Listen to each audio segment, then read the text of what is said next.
నంద్యాల జిల్లా ఆత్మకూరులో chain snatchers రెచ్చిపోయారు. ఇద్దరు వ్యక్తులు బైక్ పై హెల్మెట్ ధరించి కేజీ రోడ్డుపై నడుచుకుంటూ వెళ్తున్న టీచర్ రాజేశ్వరమ్మ మెడలో నుండి 7 తులాల బంగారు గొలుసును దుండగులు లాక్కొని వెళ్లారు.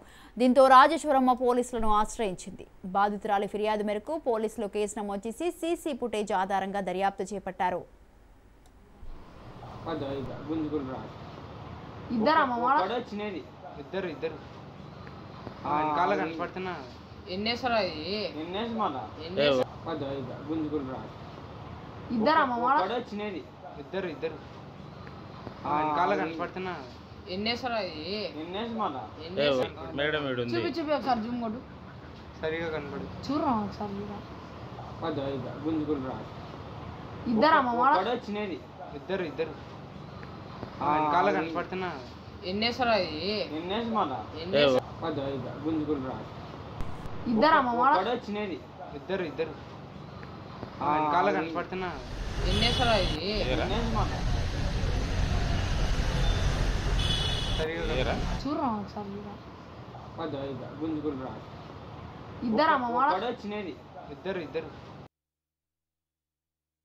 నా పేరు డాక్టర్ ఎన్కే రాజేశ్వరమ్మ గారండి. నేను రిటైర్డ్ టీచర్ని.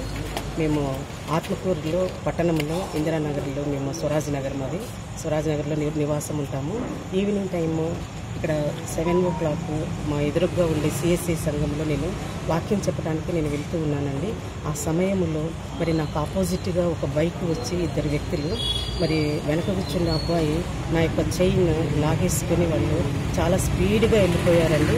మరి ఆ సమయంలో నేను ఆత్మకూరు పట్టణ ఎస్ఐ గారికి నేను పోలీస్ స్టేషన్కు ఫోన్ చేసినప్పుడు మరి స్పందించి వాళ్ళందరూ కూడా వచ్చారు. మరి ఆ బైక్ కోసమై వాళ్ళందరూ కూడా తనిఖీ చేస్తూ ఉన్నారు. ఈ రకంగా నేను నా గొంతులో చైన్ మరి దాదాపు దాని యొక్క విలువ 45 లక్షలు ఉంటుందండి. ఈ చైన్ పోవడం వలన నేను ఈ యొక్క పోలీసు వారికి కంప్లైంట్ ఇచ్చాను.